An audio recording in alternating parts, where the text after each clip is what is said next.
A team of international investigators is accusing Syria and Russia of keeping them out of Douma, the town outside of Damascus were the site of a suspected chemical weapons attack earlier this month. Russia claimed the United Nations delayed the inspectors' arrival in Douma because of security concerns. The UN said it had not. Also new this morning, a federal court heard arguments Monday regarding President Trump's claim of attorney-client privilege about documents and data seized from his personal attorney, Michael Cohen. The judge denied a request by Cohen and Trump to see the material before prosecutors do. However, the judge indicated that she might appoint a third party to conduct an initial review of the items. And as we just mentioned, today is the last day for filing income taxes without a penalty. Tax day is normally April 15th, but that fell on Sunday, and yesterday was Emancipation Day in Washington, D.C. All government agencies in the district were closed, including the IRS. The upshot is that taxpayers need to file by midnight tonight or get an extension.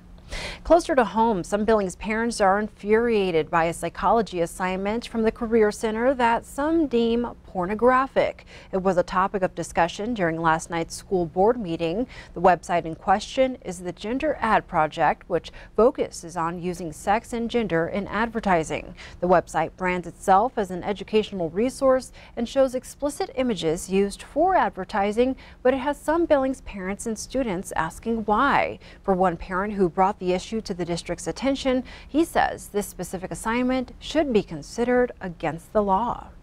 I'm here tonight to tell you how serious a matter this is and will become for you, the school district. We're dealing with an issue that may qualify as criminal sexual abuse of minor children under Montana and federal law.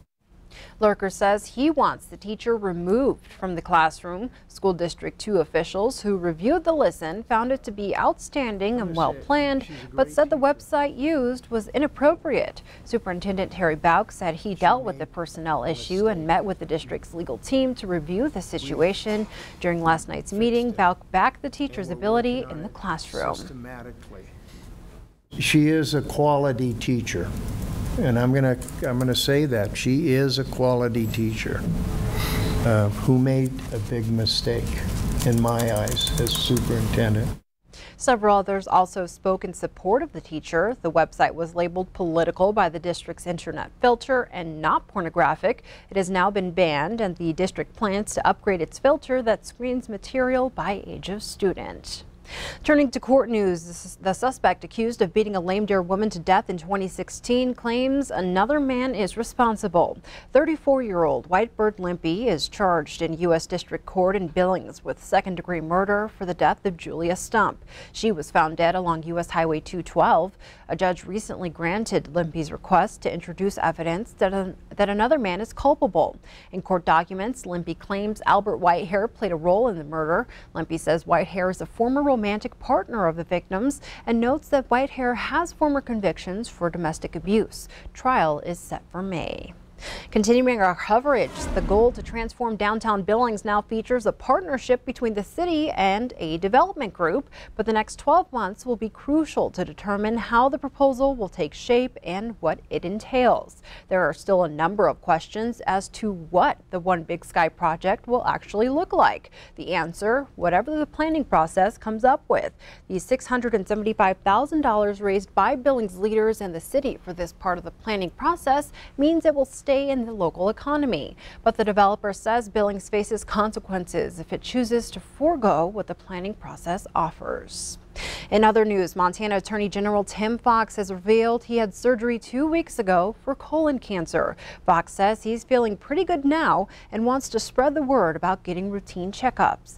Fox said the cancer was first discovered during a checkup in late February. He had surgery March 29th at the Mayo Clinic in Minnesota to remove 7 inches of his colon. Any of the opportunities that come in this office and in this role for serving my constituents somewhat drop into my lap. And this is one example of that certainly I didn't want to get cancer, didn't know I was going to get cancer, but what a great way to get the message out that people ought to take care of themselves and get their health screenings. I have a lot left to be done here at the Attorney General's office, and really I can't afford to be sick, and so I don't plan to be sick. Fox says while he's not out of the woods just yet, he wants to get out the word about the importance of routine checkups. Before we take a break, the CBS drama NCIS is not only the #1 watched series on television, but it's also the highest rated drama in the world. As it wraps up its 15th year, Q2 Scott Breen spent time with a friend who writes for the show and takes us behind the scenes. Hey, what a great time. Now, some of you may remember Brendan Feely, who used to report with us right here in Billings, a job that he says was sort of his plan C. This was actually my very first love. I attempted to do this right out of college and failed spectacularly. So, Feely earned his television start 17 years ago in Billings as a news reporter, much to the surprise of Wilmer Valderrama, who plays Agent Torres. A news reporter, okay. Oh man, that makes so much sense. I didn't know that, but now that I do. Now that he does, Torres, shooting on location, calls Feely over for a little interrogation. I have a question. Can we hug? What's your question? Yeah. You were a news reporter? You didn't know? No! Then Valderrama wants a little show and tell. I just want to take a couple of minutes of your time. Do you know your neighbors? Did you see what happened over there? I did. I really did. No. Do you have any idea what happened? He's the nicest guy. What was your question? Almost 2 decades after reporting, Feely is in his 3rd year of writing for NCIS. He's responsible for creating 3 shows a season, each idea hatched on this whiteboard in his office. And this is the very first scene in the episode. This is the scene that goes before the main titles. INT means interior of a patrol car. It's speeding down the highway. This episode title, a fantastic play on words, Sight Unseen. The title came out of many failed titles, so I won't go through the bad ones. This was an idea about a blind woman who witnesses a crime. You see Feely's office on the lot decorated with mementos, including this picture signed by the cast. Lead actor Mark Harmon had it framed for Feely after his first script hit the air, a sign of collaboration between writer and characters. I love when actors come up and give me a line that I wish that I had written, where I'm like, I spent a week trying to figure out what you say, and you just, in 5 seconds, knew. I love his scripts. You know, he gravitates towards doing, crimes that also have some kind of emotional attachment to it. You want to be able to root for somebody? There's some really funny Torres moments that he's definitely developed that's helped shape, the layers of my characters. So I'm grateful for that. Marilee Talkington plays the blind woman in this episode.